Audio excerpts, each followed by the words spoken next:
Hey everyone, welcome into TexAgs Rewind presented by T-Mobile. Visit T-Mobile.com/across America to learn how you can get more value and more coverage through T-Mobile. All right, so today's show, we talked a lot about the baseball team, the Aggie baseball team, just going home run after home run. What was it, 6 home runs there against DBU. I had a terrible joke that I didn't prepare. I just tried it a few minutes ago. It didn't work, but it said bombs over Baghdad, that song by Outkast. Well, bombs over Olsen. Well, that's what it felt like. They were just hitting home run after home run, so that was good. Carmen Vitali of the Draft Network joined us. We talked about the NFL draft and some Aggies, where they're going, and some of the top storylines heading into next Thursday's draft. We had Recruiting Country, Ryan Brauninger. A lot of stuff moving on with the Aggies. That momentum train continues to file through.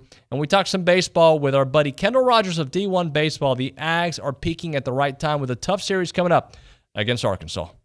And there's a part of me in my mind is like, can we just save some of the great pitching for the days we don't have awesome offense? Or, you know what, just keep doing what you're doing, because whatever it is, Schloss, it's working. You're pushing the right buttons. Yeah, things are... They're like, in a way, and you've mentioned it earlier this week, they're kind of like the basketball team. They figured some things out. They got better. They've improved. And now, I don't think rankings in baseball's that big a deal. But, if you're going to have them, go ahead and put them in go ahead and find out who your top 25 teams are. And I really don't know how you ignore the Aggies in the rankings now after what they've done in the last couple of weeks. Yeah. No, I agree. And I think they're looking like a team that just might end up hosting. Yes. Let's see how this weekend goes with Arkansas. I still think regardless of what they do, win 1 of 3, 2 of 3, 3 of 3, they still got a long ways to go. There's still a lot of baseball to be played. Absolutely. That's why I said might. But the fact that they're playing this well right now in the meat of their schedule with some top teams. I mean, this is several top teams. I'm trying to find the note. What are they against? Like 7-2 against ranked teams, something like that. Is it 2? Maybe 7-1, but it's something ridiculous. I'm trying to find my notes. I have it somewhere in here. But regardless, Logan Britt with 2 home runs last night. Yeah, and Logan Britt either hits a home run or has some issues. I'll take it. 8 home runs, be tied for second on the team. He's playing. I mean, when he hits the ball, it's gone. Yeah. Absolutely. It's been great to watch this series against Arkansas. Keep the momentum going, because you get a team as highly ranked as Arkansas in here with as much talent as they have. And you get them at home, and then you got Vandy afterwards too. Like, these are very crucial couple series in the SEC, but there's no rest because it continues on after that. Well, those are the next 2 series are the ones that might define or decide whether you're going to host. Yeah. Because after that, I think you got Mississippi State, you got Ole Miss, and maybe South Carolina. Yeah, and Mississippi State and Ole Miss play each other this weekend, I believe, and that's a big series for 2 teams that we thought could be at top of the SEC West. Yeah. Right now, they're not. They're not. Not on the other side of it. Carmen, are we going to get any drama in the first part of the draft, the first couple of picks? Is it Aiden Hutchinson still number 1, you think? How is that going to shake out, those top 2 or 3 picks? Yeah, I definitely think it should be. But you never know, especially because the Jaguars are always a wild card, right? I mean, I think we were like last year, it was weirdly drama-free, not weirdly drama-free, but it was drama-free. You knew they were taking Trevor Lawrence. That's what was happening. This year, there's no consensus first-round pick, or first overall pick, I should say. So you're going to get some drama, and you're going to get a lot of smoke screens. I think we've seen that already. You've seen Trayvon Walker get into the conversation of that top overall pick. I think that there's a little bit of draft fatigue that's happening as far as Aiden Hutchinson goes. We've been talking about him, and people want more drama. They want more storyline. So some of that is manufactured. But I think what's going to be interesting is to see how high these quarterbacks end up going, given that a lot of scouts I've talked to, a lot of coaches I've talked to, they're like, listen, these guys don't have first round grades. None of the quarterback prospects have first round grades from us, but that doesn't mean that they're not going to go in the first round, because there are so many teams that need quarterbacks. And I think we saw the scramble in free agency for quarterbacks, and the quarterback carousel that happened, and teams fighting over mediocrity essentially. And I think that was indicative of the fact that people don't really trust this quarterback class, but that's not to say there aren't still teams that need quarterbacks, and they're going to be forced to kind of take one in the draft. And whether that means Malik Willis at number 2 of the Lions, I don't know. Right. It'll be interesting. So what about Kayvon Thibodeaux, a guy that he made when was it, the night of the national championship where he was on, I forget what show he was on, but it was just, he made news for some of his comments about why he went to Oregon and not Alabama. We've seen his stock kind of go up and down. I've seen him as high as the number 2 pick. I've seen him drop as well. What are you hearing with Thibodeaux? Yeah, I think people are overthinking KT. I really do. I think that he is an incredibly athletic, guy. He's got all of the traits that you need in that edge rusher. This is a very deep edge rushing class as well. I'm a Pac-12 girl myself. I went to Arizona State for undergrad, and I know that they get it. Like, Pac-12 just kind of gets a bad rap as far as the Power 5 conferences go. They don't think that, the competition isn't there, but that's not true, especially for edge rushers. And when you see how athletic these guys have to be to keep up with the offenses that they're facing in the Pac-12, I think that there's something to be said for that. And I think that not enough people kind of give that the merit that it deserves. So I think people are overthinking KT. I think he's a really good talent. I don't like to trust things that, come out in interviews or the media. A lot of these guys, that has no bearing on their talent. Yeah, like a lot of these guys maybe aren't the best in front of a camera, or they aren't the best in an interview, but we don't know what happens necessarily behind closed doors with team meetings. And from all that I've heard of guys that have met with him, they're still impressed. He's got a really high football IQ. He knows what he's doing, and he's got an incredible skill set. So I just think, don't overthink this guy. From giving offers to kids and then withholding some from others. So I'm thinking in this situation, Austin Nova said, I think at some point he could get an offer from A&M, but why the kids from California? Well, it's typical. I mean, you see that from other out-of-state teams coming into Texas and offering. Alabama was notorious for a long time. They'd come in and just carpet bomb the state with offers, and essentially what that was an offer for you to come to camp, and if we really like you at camp, then it's a legitimate offer, committable offer kind of thing. And that goes back to, I've had this theory, and I guess now that he's gone, I was actually talking to Mike Elko about this, was like, how do you come up with a system to make sure that all these offers that go out are legitimate, committable offers? And that's like, we start talking about the DocuSign. Like, okay, like there's no signing day.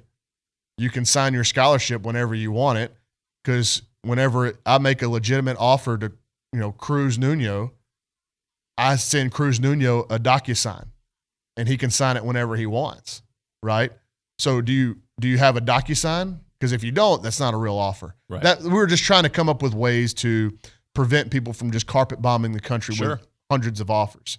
But it typically works out, and this is the kind of the recruiting game that's gone back a long, long time, is you're more lenient with out-of-state offers than in-state offers, right? Because with in-state offers, there's more connections to the school, there's more connections to the high school coaching staff.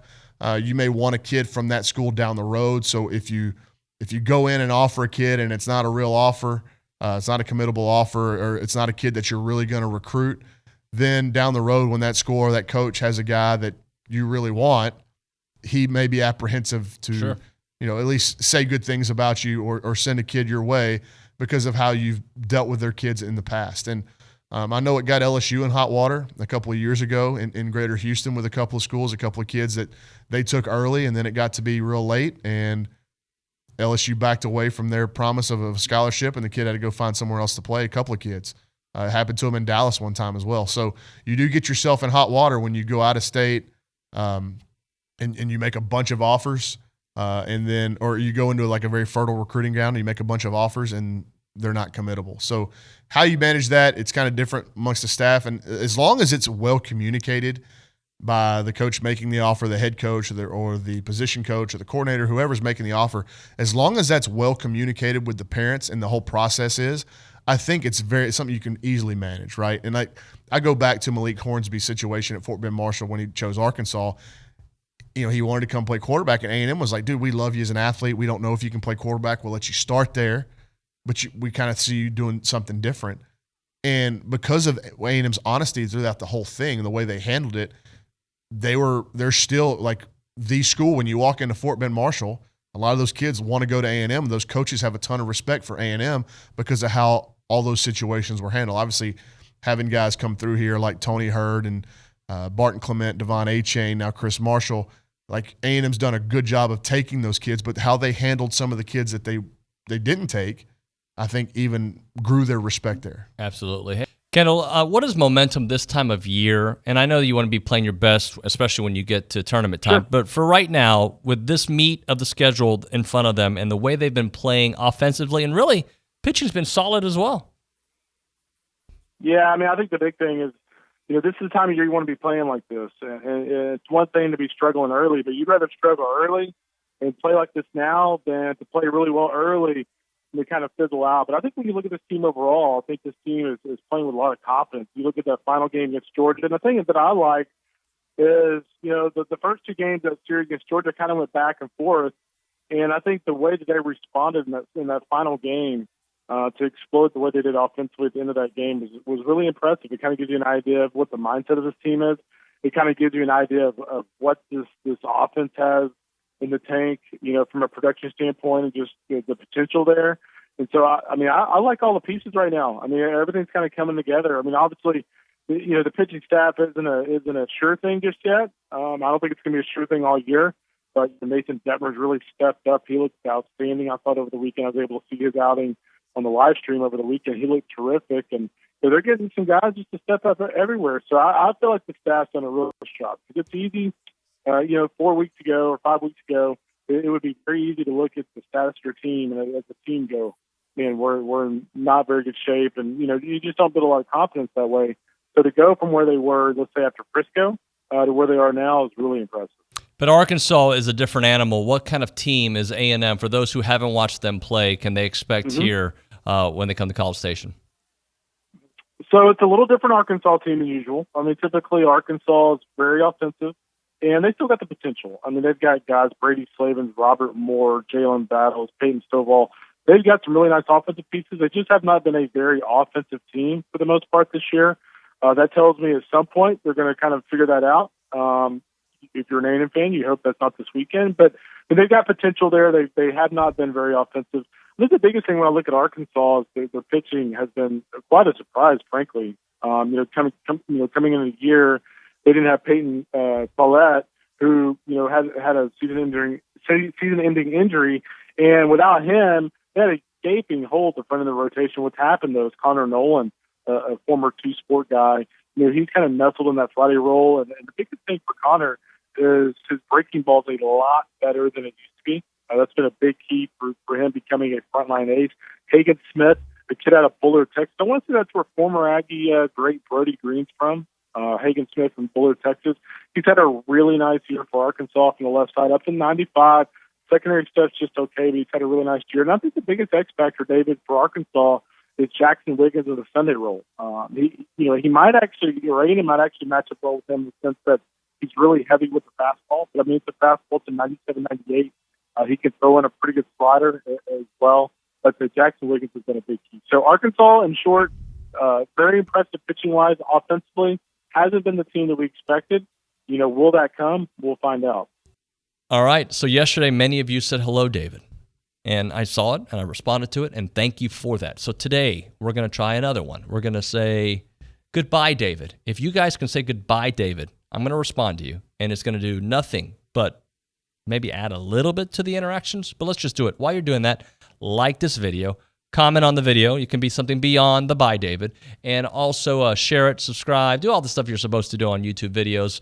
All the kids are doing it. Thanks so much for watching. We will see you guys on Thursday.